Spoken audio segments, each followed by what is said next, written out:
Hello students and learners, welcome to the Brain Box tutorials. I am your teacher Priyanka. हम कर रहे थे ICSE class 10 physics के chapter calorimetry के numericals. आज हम ख़त्म करेंगे, दैट इज़ एक्सरसाइज बी के लास्ट के कुछ सम्स बचे हैं, वो आज ख़त्म करते हैं। तो चलो स्टार्ट करते हैं जहाँ से हमने छोड़ा था। चलो देखते हैं सम नंबर 7 में क्या लिखा है। लिखा है a piece of ice of mass 40 gram is added to 200 gram of water at 50 degree centigrade. Calculate the final temperature of water when all the ice has melted. देखो क्लियरली दे दिया कि पानी मेल्ट हो चुका है, यानी हमको अज्यूम करने की जरूरत ही नहीं कि अच्छा थोड़ा सा आइस मेल्ट हुआ होगा। क्लियरली बता दिया आइस मेल्ट हो चुका है पूरा। अब बताओ पानी का टेम्परेचर कहाँ जाके रुका। और स्पेसिफिक कैपेसिटी ऑफ वाटर दिया हुआ है, specific latent heat of fusion of ice दिया। तो जो जो दिया हुआ था वो लिख दिया हमने। ओके, अब देखो प्रिंसिपल ऑफ कैलोरीमेट्री हम लगाते हैं। Heat gain is equal to heat loss. Heat gain किसने किया? आइस ने। हीट लॉस किसने किया? पानी ने। हीट गेन देखो, आइस का एक चीज़ ध्यान रखो, क्योंकि यहाँ पे पूछ रहा है कि पानी का फाइनल टेम्परेचर क्या है। हमको पता है फाइनल टेम्परेचर जो दो चीज़ें मिलाते हैं दोनों का सेम ही होता है, यानी जो फाइनल टेम्परेचर वाटर का आएगा वही फाइनल टेम्परेचर आइस का भी आ रहा है। ठीक है, और पानी का फाइनल टेम्परेचर पूछ रहा है, इसका मतलब एक चीज़, और ये भी बता दिया कि आइस पूरा मेल्ट हो गया। इसका मतलब आइस पहले तो मेल्ट हुआ होगा, मेल्ट होके वो पानी में बदला, अब उसका टेम्परेचर बढ़ा है और कहीं जा कर के रुका है, क्योंकि पानी का टेम्परेचर तो डाउन हुआ है तो 0 के और 50 के बीच में कहीं हुआ होगा।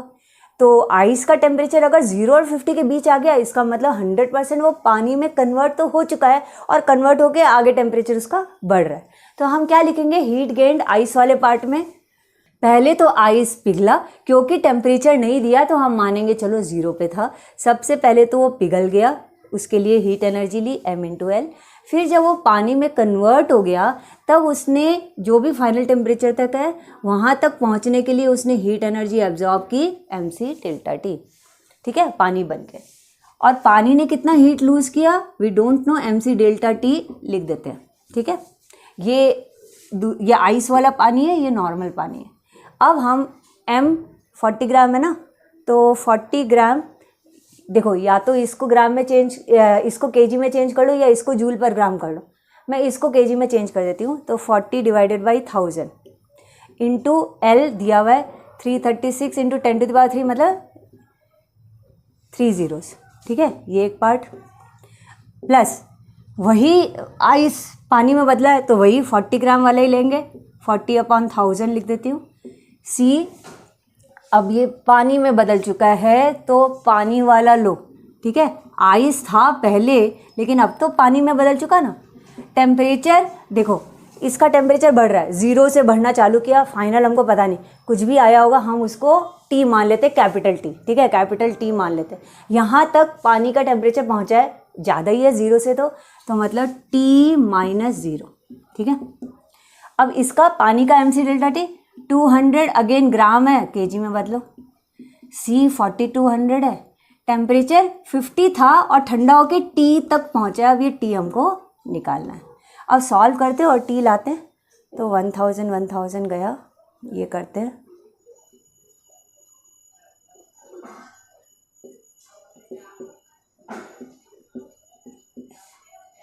और ये T-0 इस T 4 इंटू 42 कर देते हैं, 168T इज इक्वल टू, इसका भी 3 0 गया, 20 इंटू 42 करें 840 और 50 - T को मल्टीप्लाई करना है।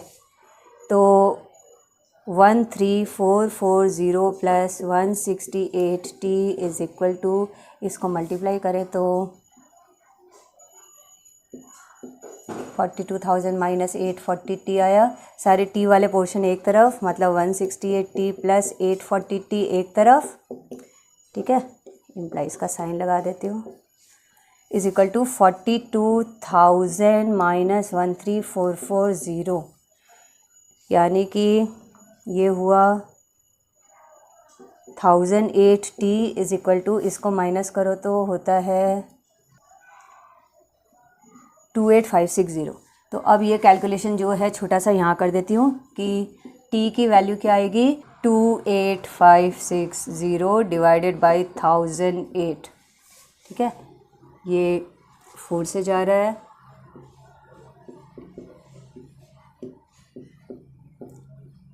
फिर 4 से जा रहा है,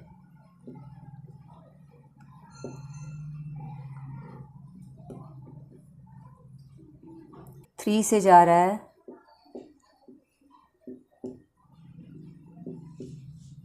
7 से जा रहा है। तो ओवरऑल अब हमारे पास टी आया 85 डिवाइडेड बाई 3, यानी कि 3 to the 6, 28.3333 आता रहेगा। तो 28.3 या 28.33 डिग्री सेंटीग्रेड ले लेते हैं। ठीक है, करते हैं सम नंबर 8। लिखा है 250 ग्राम of water at 30 degree centigrade is contained in a copper vessel of mass 50 gram. Calculate the mass of ice required to bring down the temperature of the vessel and its contents to 5 degree centigrade. ये बहुत मतलब बहुत सारे इसमें calculation होंगे, बहुत different type का ये क्वेश्चन है। अभी तक तुमने ऐसा नहीं किया है बहुत ईजी, डोंट वरी। और बाकी चीज़ें दी हुई है, latent heat of fusion of ice दिया है, स्पेसिफिक कैपेसिटी ऑफ कॉपर भी दिया है एंड वाटर भी दिया है। अब देखो हम लोग क्या बोलते हैं, हमेशा ये क्वेश्चन आता है ना, क्या assumption, what assumption have you made. तो हम बोलते हैं आंसर में लिखते हैं what assumption that there was no loss of heat of energy to the vessel. यानी कि एक कॉपर के वेसल में हमने पानी और आइस को मिक्स किया, तो पानी अगर कॉपर के वेसल में रखा हुआ है, पानी अगर 50 डिग्री सेंटीग्रेड पे है, इमेजिन करो नॉर्मली अगर तुम किसी बर्तन में गर्म पानी रखोगे तो वो बर्तन भी तो गर्म हो जाएगा, उसका टेम्परेचर भी सेम रहेगा। यानी कि अगर पानी, गर्म पानी कॉपर के वेसल में, तो कॉपर का वेसल और पानी का टेम्परेचर सेम है।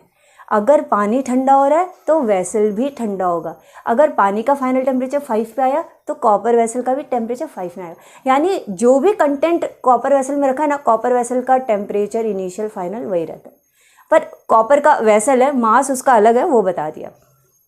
अब जब आइस को उसमें डालेंगे तो आइस पानी को भी ठंडा करेगा, साथ ही साथ उस कॉपर वेसल को भी ठंडा करेगा। यानी कि इस बार लॉस ऑफ एनर्जी हुआ है। हम आइस जो है वो सिर्फ पानी का ही टेम्परेचर डाउन नहीं कर रहा, साथ ही साथ कॉपर वेसल का भी डाउन कर रहा है। सारे इन्फॉर्मेशन हमारे पास दी हुई है। आइस तो हीट गेन करता है, सारा हीट ले लेता है, पानी और कॉपर वेसल हीट लूज करके ठंडे हो जाते हैं। तो आइस का टेम्परेचर क्योंकि इनिशियल दिया हुआ नहीं था तो हम मानते हैं आइस 0 डिग्री पे था, फाइनल भी नहीं दिया, लेकिन हमको पता है सारे कंटेंट्स का फाइनल टेम्परेचर एक ही होता है। तो अगर इनका कॉपर और वाटर का बोल रहा है 5 डिग्री पे रखो, तो ऑब्वियस है आइस भी 5 डिग्री पे आया होगा। तो आइस ने कितना हीट गेन किया, पहले तो वो मेल्ट हुआ m × L, फिर मेल्ट होके उसका टेम्परेचर 5 डिग्री तक गया। आइस तो 5 डिग्री तक जा नहीं सकता ना, मतलब ये जो आइस वाला पानी है वो टेम्परेचर 5 डिग्री तक बढ़ा है, तो mc डेल्टा टी भी हुआ यहाँ। ठीक है, इस साइड में क्या हुआ, हीट लॉस किसने किसने किया, कॉपर ने भी वाटर ने भी। कॉपर वाला का mc डेल्टा टी लिखना और पानी वाला भी mc डेल्टा टी लिखना। कन्फ्यूजन नहीं हो तो कॉपर वाले के नीचे cc लिख देंगे, वाटर वाले के नीचे ww लिख देंगे, लेकिन दोनों ही हीट लॉस करें। अब बस अब जो दिया है वो आंसर हम लिखते हैं। आइस तो मास तो पूछ रहा है, तो मास तो हमको मालूम नहीं, चलो m × 336000 प्लस वही m है सेम, c क्योंकि ये पानी में बदल चुका है तो c हम 4200 लेंगे, और टेम्परेचर 5 तक पहुंचा है तो 5 - 0। यहाँ कॉपर वेसल, इसका मास 50 ग्राम था, ग्राम है तो केजी में चेंज कर लो, इनटू कॉपर का स्पेसिफिक कैपेसिटी 400, टेम्परेचर 30 से 5 में आया। देखो कॉपर का भी 30 है, दिया हुआ नहीं था, लेकिन पानी जो कॉपर के वेसल में रखा है उस पानी का टेम्परेचर 30 था, तो ऑब्वियसली कॉपर वेसल का भी सेम होगा। फिर उसमें प्लस करते हैं पानी वाला, उसका मास था 250 ग्राम, तो उसको भी केजी में कन्वर्ट करो। स्पेसिफिक कैपेसिटी अलग होती है 4200, और टेम्परेचर फाइनल जो भी हुआ वो तो सेम ही हुआ 30 - 5। सॉल्व करें, m कॉमन भी ले सकते हो इसमें, तो 336000 प्लस 4200 × 5 यानी कि 21000 इज इक्वल टू, ये 000 कटा, 5 4 = 20, 20 इंटू ये 25 है, तो 20 × 25 प्लस ये वाला पार्ट करते हैं 1000, इसका भी गया। ओके, और 25 इंटू 42 इंटू 25, 25 इंटू 25 होता है 625, 625 इंटू 42 हमको करना है, नेक्स्ट स्टेप में कर देंगे। तो m इंटू ये कितना हुआ 000 357,000, इसको करते हैं, ये तो 500 हुआ, 625 को 42 से करते हैं, 26250 आया। तो m is equal to 26750 divided by 357,000, 0 cut गया। अब तो जो कटता है बस वो काट दो। तो 5 से जा रहा है,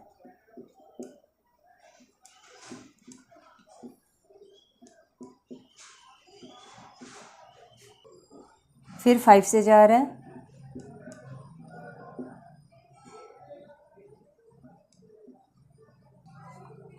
तो 107/1428 कुछ केजी में आएगा, क्योंकि पॉइंट में आ रहा है तो हम इसको इंटू 1000 भी कर सकते हैं ग्राम में चेंज करने के लिए। तो ग्राम में चेंज करोगे, थोड़ा ये कट रहा है, देखो 4 से जा रहा है, तो इज इक्वल टू हमारे पास क्या आया, मैं यहाँ रिमूव करके लिख देती हूँ। तो इसको सॉल्व करोगे तो तुम्हारा आंसर आएगा 74.93 ग्राम। अगर तुम यहाँ 1000 से मल्टीप्लाई नहीं करते तो तुम्हारा आंसर 0.07493 kg आता, बाद में ग्राम में चेंज करना होता, मैंने साथ में चेंज कर दिया, ठीक है। अच्छा, सब में दिया हुआ है, नंबर 9 है ये, 9 नंबर सम लिखा हुआ है 2 kg of ice melts when water at 100 degree centigrade is poured in a hole drilled in a block of ice. What mass of water was used? Given है specific heat capacity of water दिया हुआ है, specific latent heat of ice दिया हुआ है। तो देखो जो जो दिया हुआ था वो तो मैंने लिख दिया, मास ऑफ वाटर पूछ रहा है, और मैंने फाइनल टेम्परेचर भी 0 डिग्री सेंटीग्रेड लिख दिया। फाइनल टेम्परेचर 0 क्यों है, क्योंकि बोल रहा है कि आइस मेल्ट्स, अगर आइस मेल्ट होता है तो वो तो 0 डिग्री पे ही होगा, इसका मतलब टेम्परेचर 0 तक तो आ चुका है ना। इसका मतलब ये है कि जो वाटर था उसका इनिशियल टेम्परेचर 100 डिग्री था और फाइनल टेम्परेचर 0 तक पहुंच चुका है। और आइस क्या होता है, आइस से मेल्ट होता है। तो अब हम वही लगाते हैं, प्रिंसिपल ऑफ कैलोरीमेट्री। तो by principle of calorimetry, heat lost by hot body is equal to heat gained by cold body, correct. अब लिखते हैं इनका, वाटर का तो हीट लॉस हुआ है, 0 तक पहुंचा है, इसका मतलब mc डेल्टा t, और आइस सिर्फ मेल्ट हुआ है तो ml, ठीक है। ये m हमको पता नहीं, ये पता करना है।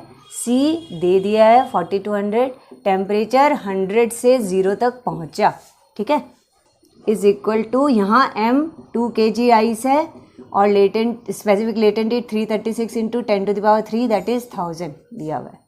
तो m कितना होगा, m होगा 2 multiplied by 336 multiplied by 1000 divided by, ये दोनों इधर आ जाएंगे, मतलब 4200 भी नीचे और 100 भी नीचे, 100 माइनस 0 100 हुआ ना।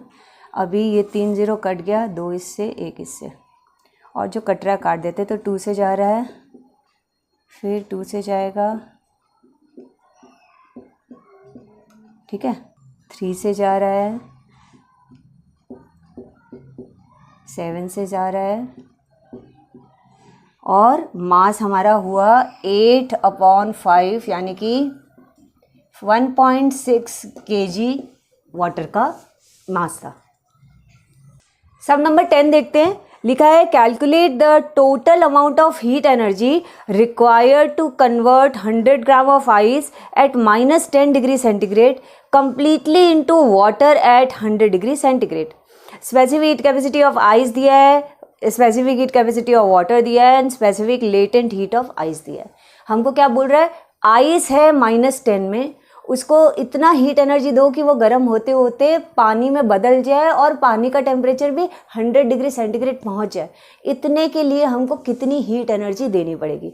तो यानी कि पहले तो आइस का टेम्परेचर -10 से बढ़ा करके 0 तक लेके आना है, फिर 0 पे उसको मेल्ट करना है, पानी में बदलेगा, फिर पानी का टेम्परेचर 0 से बढ़ा के 100 तक ले जाना है। इतना 3 काम हमको करना है।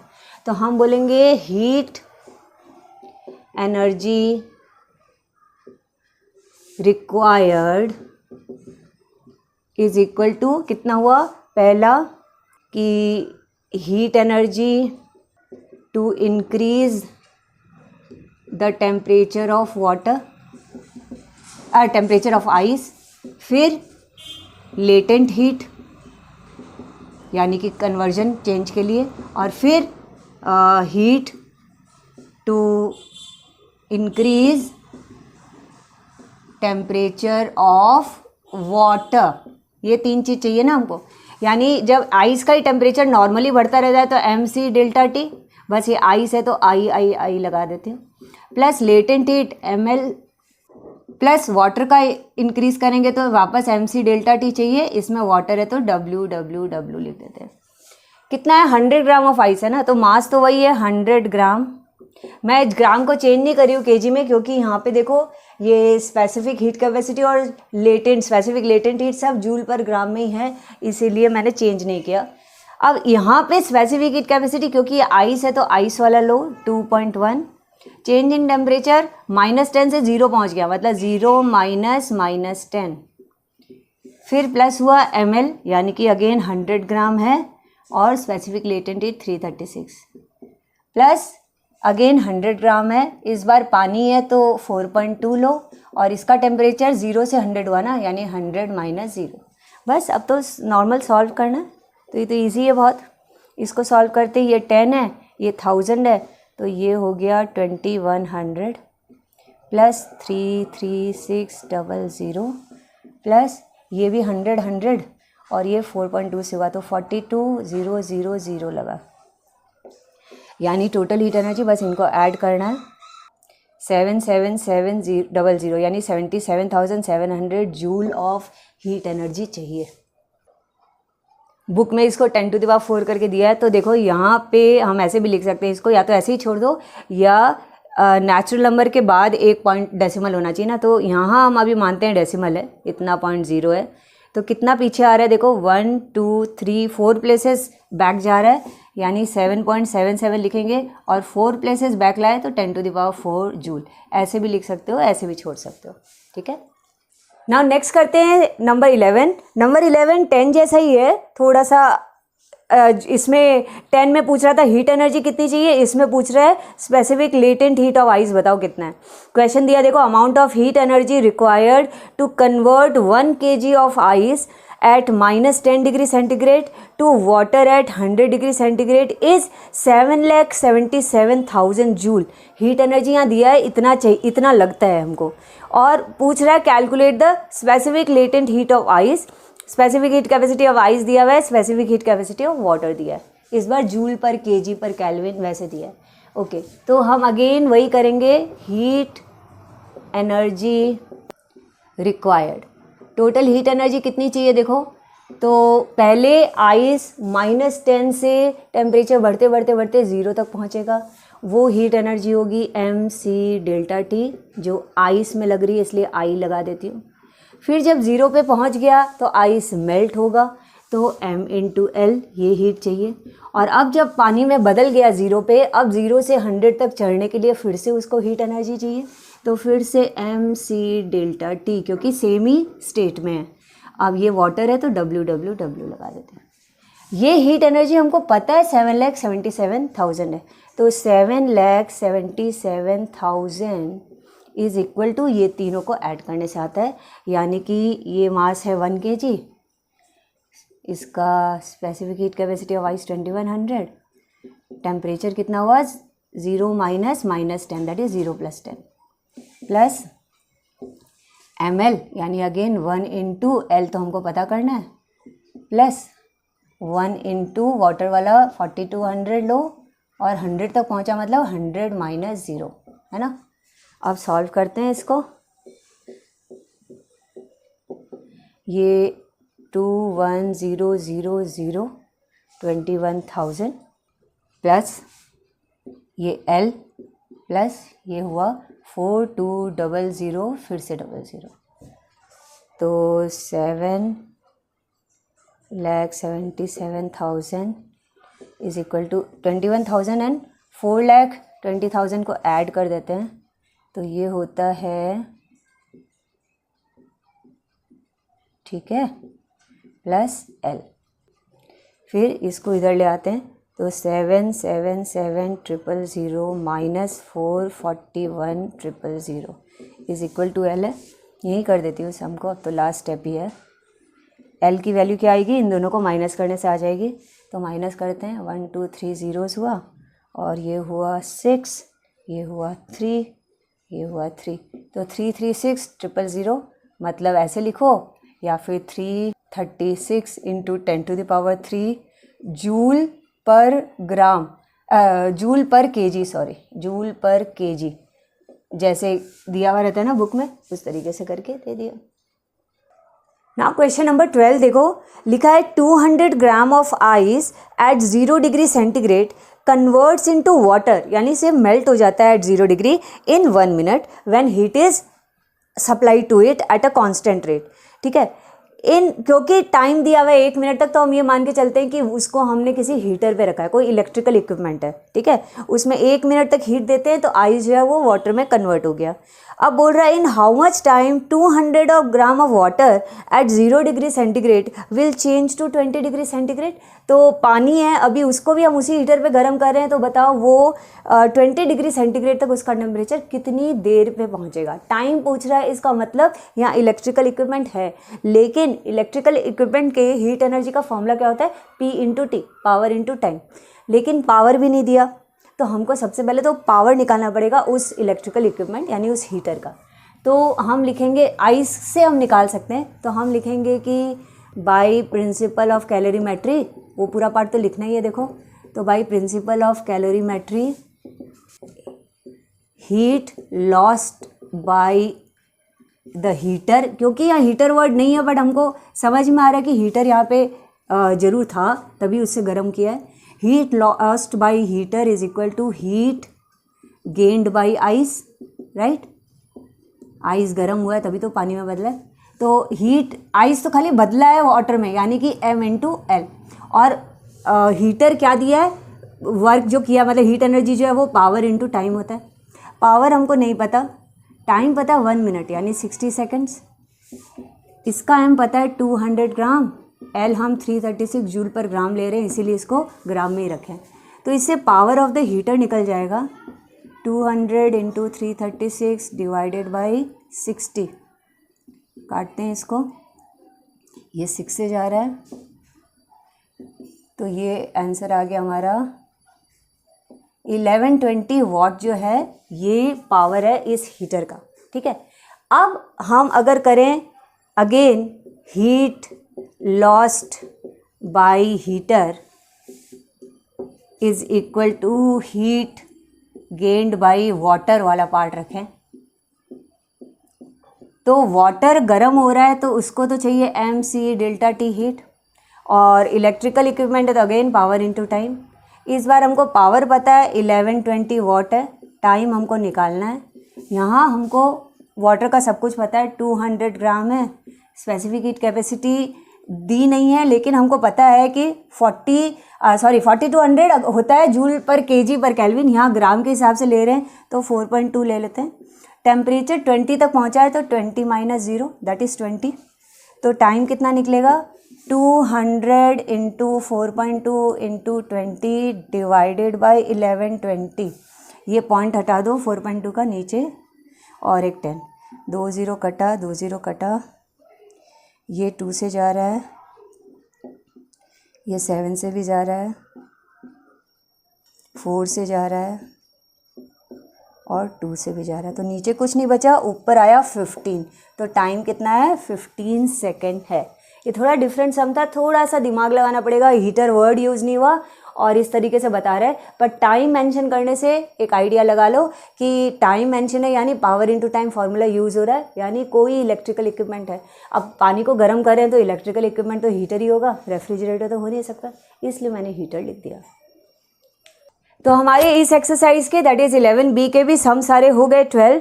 एक और पार्ट बताना चाहूँगी, वो है कि ये इसमें जो ग्राफ वाले सम्स होते हैं कैलोरीमेट्री के, वो भी बहुत इंपॉर्टेंट है। तो आप देखोगे एग्जाम्पल वाले पार्ट में शुरू के जो 3 एग्जाम्पल्स हैं वो उस ग्राफ से रिलेटेड है, तो वो बहुत इंपॉर्टेंट है, उसको ध्यान से करना। ग्राफ वाले सम्स काफ़ी आते हैं, ठीक है। तो प्रैक्टिस करना, और अगर समझ में नहीं आता है कुछ तो पूछना मुझसे, मैं ज़रूर बताऊंगी। और अगर अपने फ्रेंड्स के साथ शेयर नहीं कर रहे हो तो share it with your friends, because sharing is caring. All the best for your physics exam. Bye bye, जय हिंद।